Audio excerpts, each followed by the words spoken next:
Aaron Burr Jr. drew his first breath on a crisp winter morning, February 6, 1756, in the modest parsonage of Newark, New Jersey, a colonial outpost where the air hummed with sermons and the distant rumble of Atlantic trade.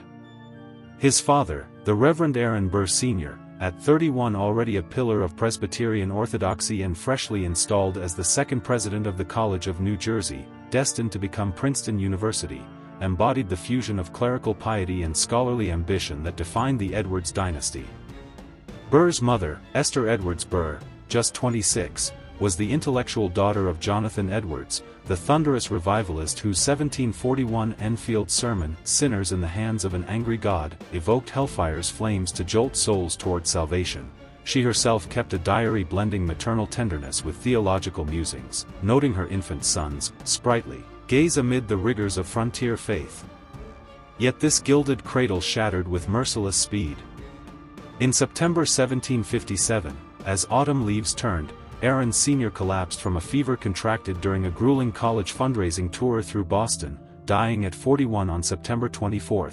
His will, probated at £10,000, a sum equivalent to a small fortune in land and bonds, left young Aaron a legacy of expectation and estate tangles that would shadow his finances lifelong.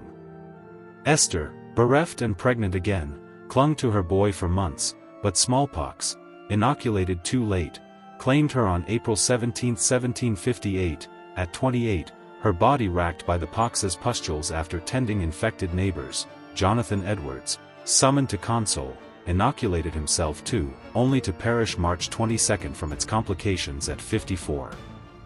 By October 2, Esther's mother, Mary Edwards, succumbed to dysentery, erasing 3 generations in a cascade of calamity that left 2-year-old Aaron and 3-year-old sister Sarah, Sally, utterly orphaned, their tiny forms pawns in a familial scramble for guardianship. First fostered with the prosperous Shippen clan in Philadelphia, Dr. William Shippen Sr., a signer of the Declaration, and his wife provided silkstock nurseries and French tutors, the children savored a fleeting idyll of urban refinement. But by March 22, 1760, maternal uncle Timothy Edwards, Jonathan's eldest son and a flinty Elizabethtown pastor, asserted claim, relocating them to his austere New Jersey manse where piety policed play. Timothy's regime was a forge of Calvinist severity, whippings for Sabbath-breaking whims, rote catechisms dawn to dusk bred in Aaron a chafing defiance, biographies whisper of his frail constitution, near-fatal convulsions in infancy, chronic migraines, that amplified the home's chill. Twice he bolted, at 8, stowing aboard a sloop for imagined pirate seas, at 10, trekking miles through woods to kin, only recaptured by hounds. These thickets, though, ignited his feral joy, clambering oaks, trapping squirrels with slingshots, a woodsy idyll he later evoked in letters as "my wild paradise," foreshadowing the adventurer beneath the Advocate. Despite the scars, Burr's intellect blazed. At Elizabethtown Academy, he devoured Virgil and Cicero by candlelight, his recitations mesmerizing masters, earning advanced entry to college at 13, a prodigy amid the era's child scholars.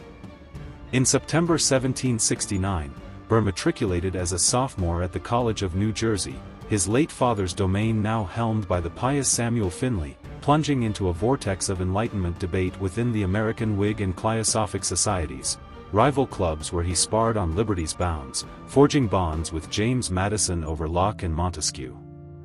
At 16, he claimed his Bachelor of Arts in September 1772, valedictorian of a cohort boasting future luminaries like Samuel Stanhope Smith, his oration on moral government, a paean to reason over revelation. Lingering for theology under the ascetic Joseph Bellamy in Bethlehem, Connecticut, whose new divinity preached self-loathing as salvation's spark, Burr chafed at endless fasts and flagellations, inheriting his full paternal estate mid-1773, £1,200 cash, slaves, and lands that whispered autonomy. By July 1774, divinity discarded, he apprenticed in law with Sister Sally's husband, Judge Tapping Reeve, at Connecticut's nascent Litchfield Law School, poring over Coke and Vattel amid rolling hills, his mind alight with Republican blueprints. The April 19, 1775, Lexington alarms, gunshots echoing, the shot heard round the world, yanked him from tomes. At 19, Burr raced to Cambridge, volunteering under Washington, but rebuffed for youth. He finagled enlistment with kin Matthias Ogden for Benedict Arnold's Quebec Folly, a 350-mile gauntlet through Maine's maw that would baptize him in blood and frost. September 13, 1775, dawned raw as 1,100 souls, Burr among the rawest, in buckskin breeches and fowling piece, marched from Cambridge under Arnold, a mapless odyssey dubbed Arnold's Folly for its suicidal scope, seized Quebec before British reinforcements, linking with Montgomery's St. Lawrence thrust. Waiting chain of ponds bogs, rations moldered to wormy flour. By October, half-starved, 400 straggled back, but Burr's great spirit, as Arnold penned, gleamed. He foraged beechnuts, mended snowshoes, buoyed lads with tales of Caesar's campaigns. Reaching the Dead River October 20th, typhoid and hypothermia felled scores. Burr, scouting in a birchbark canoe, evaded Mohawk guides turned hostile. November 9th brought chain of lakes gale-lashed traverse, 18-foot bateaux splintered on rocks, Burr swimming icy swells to lash hulls, his feet frostbitten black. At Sardigan Rapids November 22nd, he volunteered for a midnight portage, hauling powder kegs uphill through wolf howls, emerging a skeletal wraith at Point Levis November 9th. Wait, chronology slips. Actually, the column staggered into the Chaudière November 3rd, descending to the St. Lawrence November 9th, where Arnold hailed Burr, a jewel of a soldier. Rowing 20 miles upstream November 13th in an open whaleboat amid floes, Burr reached Montgomery at Point Aux Trembles, his dispatch sealing alliance. Promoted captain and aide-de-camp, he poured maps by tallow, plotting assaults. New Year's Eve 1775 etched Quebec's walls in sleet and grapeshot. Montgomery's forlorn hope, 300 sodden rebels, breached the lower town's palisades, Burr torch in hand amid Congreve rockets' glare. When canister shredded the van, killing Montgomery at the first barrier, Burr plunged into drifts, heaving the general's 200-pound frame with Sergeant John McCrae. But snow-clogged boots and enemy fire forced retreat, abandoning the corpse, and Montgomery's gold watch, later recovered as relic. The rout cost 400 casualties. Burr, unscathed but shattered, nursed dysentery through the 40-day siege till March 1776 retreat, his valor whispered in campfires, though Arnold's later treason would taint the saga. Spring 1776 ferried Burr to Washington's New York staff via Ogden's Pull, but the commander's glacial pace irked the hothead. After 6 weeks auditing commissary woes, Burr spotting 20,000 pounds frauds, he resigned June 26, craving glorious action. Under Putnam, September 15 dawned disaster at Kip's Bay, Hessian axes splintered lines, 3,000 Continentals fleeing like hares. Burr, sword drawn, herded Glover's Marbleheaders through Jamaica Pass's gullies, a nocturnal miracle saving the brigade. Washington, arriving post-flight, lauded it privately as invaluable, yet snubbed public nod, a slight Burr nursed lifelong. October posted him to Staten Island's fringes, guarding 14-year-old Peggy Moncrief, flaxen daughter of loyalist Major Thomas. Her lute-strummed seductions, historians debate honey trap or heart, ensnared the celibate captain in moonlit walks, Burr confessing in journals a tender passion, thwarted when Peggy sailed home November 1776, her plea, "Let me stay with thee," echoing unheeded. July 1777 elevated him lieutenant colonel of Malcolm's additional Continental Regiment, 300 Jersey riflemen, scouring New Jersey's cow pastures against Clinton's forays. September's Bergen skirmish netted 50 redcoats, Burr's volley a local's legend. Valley Forge's 1777-78 Hell's Cape claimed his medal, in camp December 19 at the Gulf, a fog-veiled ridge guarding Schuylkill fords. Burr's 150 pickets shivered in bark huts, smallpox and flux culling ranks. He hanged a pilferer December 28, quashed a flour mutiny January 1778 with bayonets and blandishments. Extra rum for repenters, earning Washington's missive, "Your vigilance merits approbation." Whispers tied him to the Conway cabal, Gates's bid to supplant Washington, via letters to Peggy Ship and Circle, but Burr demurred, his loyalty iron if chafed. Contemporaries like Dr. Benjamin Rush noted his humanity in sharing his cloak with sentries, a rare warmth amid 2,500 frozen dead. Monmouth's June 28, 1778, Inferno, temperatures topping 100 degrees Fahrenheit, devastated his line. British 33rd Foot's Charge Mode 40 rifleman, Burr's mount got shot as he screamed, "Stand, for liberty." Heatstroke dropped him senseless. Visions of Quebec's snows haunting delirium at a Bordentown inn, where he devoured Don Quixote to exorcise phantoms. Convalescing, Washington denied furlough, posting him West Point commander till October 24. Rumors swirled of Burr's Staten Island raid proposal, 200 volunteers to torch Redcoat Barracks, overruled by high command, the foe alerted and doubled guards. January 1779 thrust him into Westchester's neutral ground, a Tory Whig slaughterhouse of skinners and cowboys. Burr's patrols strung 20 miscreants from gibbets, his edicts curbing rape and rustling till migraines and fluxes forced resignation March 20. Duty's last call, July 5, 1779, he rallied Yale collegians under Captain James Hillhouse at New Haven, ambushing Tryon's raiders in a grape-shot fusillade that bloodied 100 British, Burr's sabre nicking a dragoon's gorget. At 23, 1783's Treaty of Paris crowned him hero. As New York Cincinnati original, he retired scarred, recurrent fevers, a limp from frost, to Haverstraw's Law under Thomas Smith, his frame a ledger of laurels and losses. Autumn 1780 paused studies for courtship. At the Hermitage, Paramus Parsonage, Burr met Theodosia Bartow Prevost, 26, indigo-eyed widow of British Major Jacques Marcus Prevost, dead December 1781 of Jamaican yellow fever amid infidelity whispers. Burr's probes, interviews with slaves and surgeons, dispelled as Tory smears. Their 1778 spark, kindled over tea amid gunfire, flowered into adultery's bloom by 1780, post-nuptials July 2, 1782, at Hackensack's Old Dutch Church, Burr in continental blue, Theodosia veiled in silk. They decamped to a Wall Street redoubt post, 1783 evacuation. Burr's bar admission January 19, 1782. Fueling a practice of Admiralty suits and Livingston retainers, his pleas, irresistible as Orpheus, netting £5,000 yearly. Theodosia, his dear Theodosia, matched wit for wit, debating pain over possets. Their June 21, 1783, daughter Theodosia Burr, named for mother, blossomed under paternal zeal. By 2, reciting Homer. By 10, fencing with foils, riding astride. Her epistles, Papa, you tower as Atlas, a balm to his voids.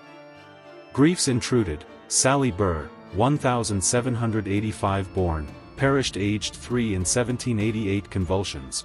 Twins Aaron and Theodosia stillborn 1787 and 1788, autopsies blaming weak vessels, compounding Theodosia's migraines. Burr, steppater to Theodosia's lads, Frederick, 1777, and John Bartow Prevost, 1780, bankrolled their Annapolis and West Point tenures. John Rose, Louisiana's first Supreme Court judge, 1813–21, his letters to Uncle Burr, filial gold. Lesser-known shadows. In the 1780s, Burr fathered 2 children, Aaron Colston, 1787, and Mary, 1790, with Mary Emmons, a woman of color from Calcutta, India, whom he brought from the West Indies. Their existence, hushed in his lifetime, surfaced in later genealogies, underscoring his complex entanglements with slavery and race amid his own ownership of domestics.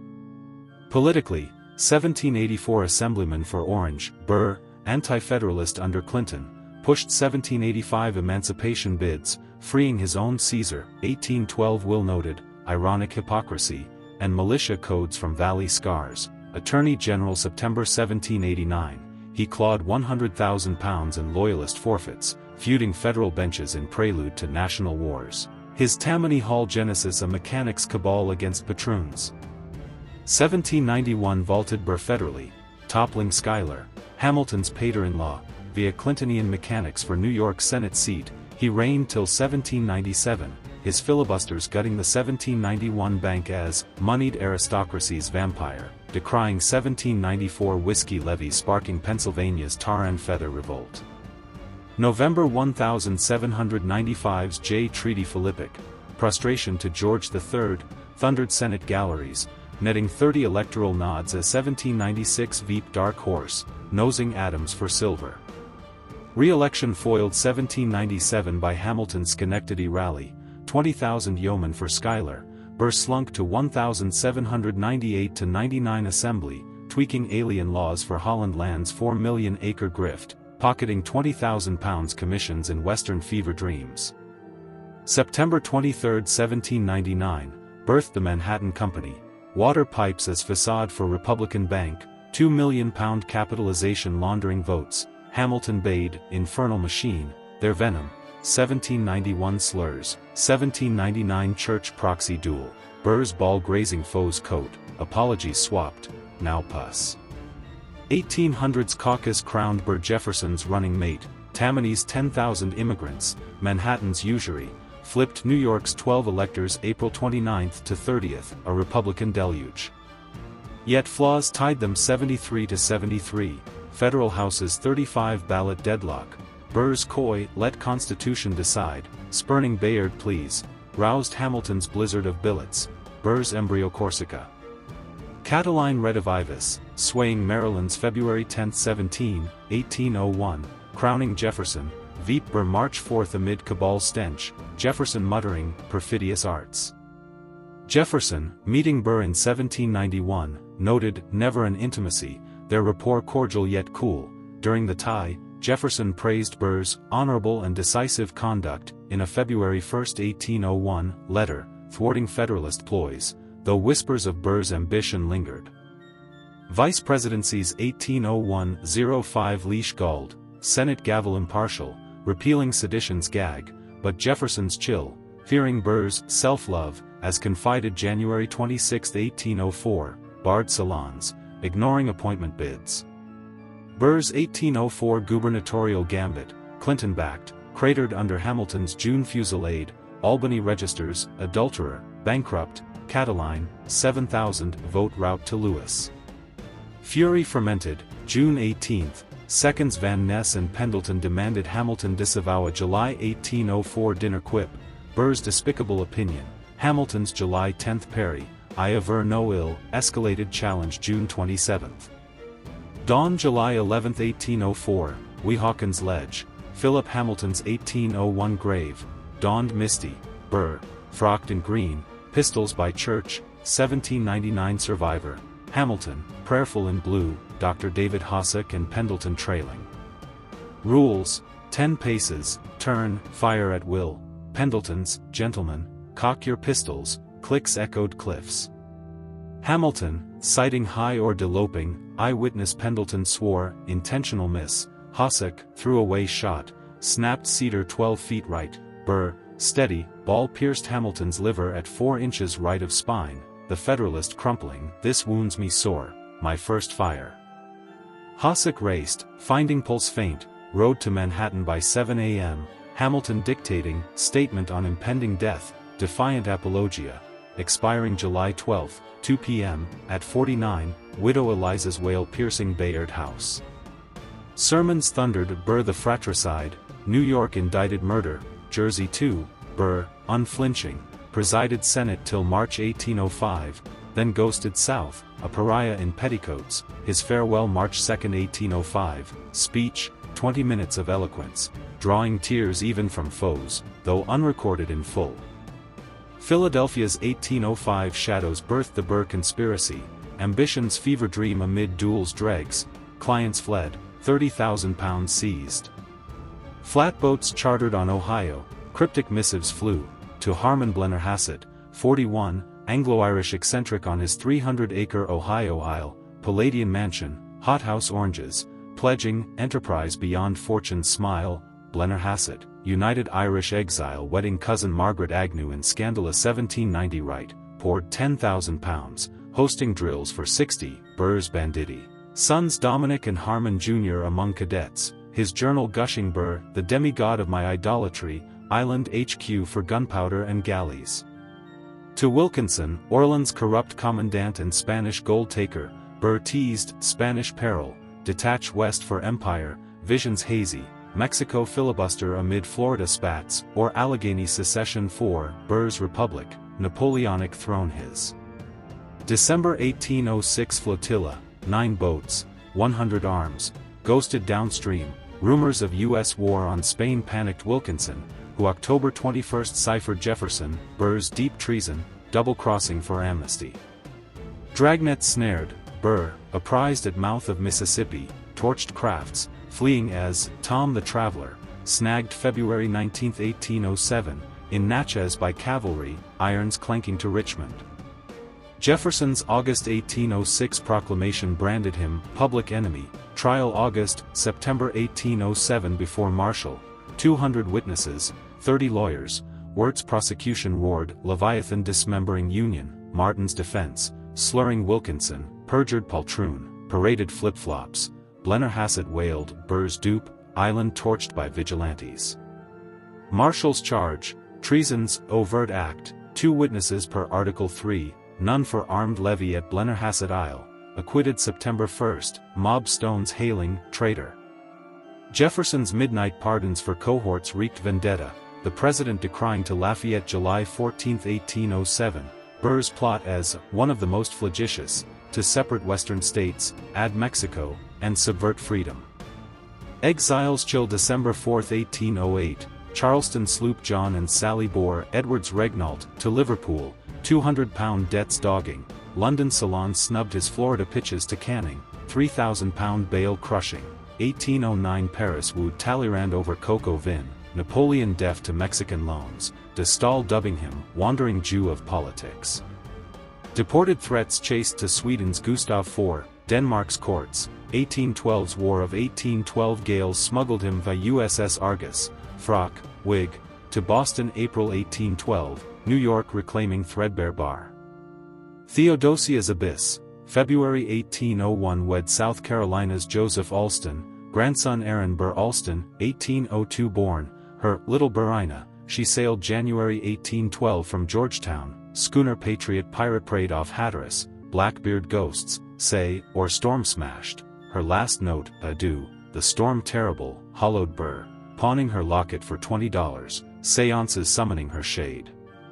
Penniless, he defended Lafitte's 1815 Buccaneers, acquittal, no fee, speculated Texas tracts, 1833 scout wed him Eliza Jumel, 58, to his 77, in her Morris Jumel mansion, Revolution's cradle, Washington slept there, her $2 million a crutch, yet his flings with Eugenie Despardin, boarding doxy, and coachman's frolics drained coffers. Eliza's July 1836 divorce, day of his death, crowing, adulterer.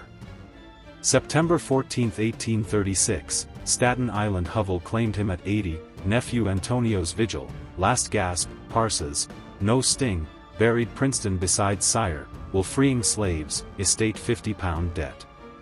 Legacy?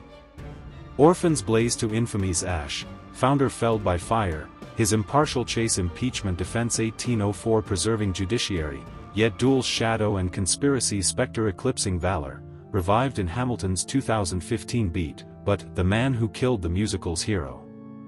The mistakes that precipitated Aaron Burr's downfall were a labyrinth of audacious errors, each a thread in ambition's noose, woven from orphan's haste and duelist's code. Chief was honor's homicide, the 1804 Hamilton parley, decades barbs, from 1791's Titus Oates, Jape to 1804's profligate, Screed, fermented into Weehawken snap, Burr's unyielding ball not mere revenge but republic's rupture, indictments chaining him fugitive, allies scattering like chaff. Interlaced, the 1805-07 plots vapors, recruiting vipers like Wilkinson in elliptical epistles, objects vast and brilliant, sans blueprint, Blennerhassett's a la tinderbox of delusion, Jefferson's zeal turning acquittal to albatross, traitor, tattooed eternal. Antecedent, 1800s ballot ballet, protracting tallies with princely poise, spurning concession, soured Jefferson's grape, Veep's thrown a velvet cage of suspicion. Pecuniary pirouettes plagued, Manhattan's Hydrabank gilded then galled foes, Western gambles and exiles 10,000-pound tabs spiraled to Jumel's farce, charisma no shield gainst Ledger's lash, her fortune frittered in a year on silks and suppers. Kinship's kinks, Theodosia's wartime tryst courted calumny, Eliza's dotage a dowager's duel ignored, adultery's sting sealing divorce on death's door. At core, Edward's exile forged feral faith in self, distrusting durance, courting chaos, Burr's quill to daughter prophetic, toil buys all from gods, his folly's a founder's requiem.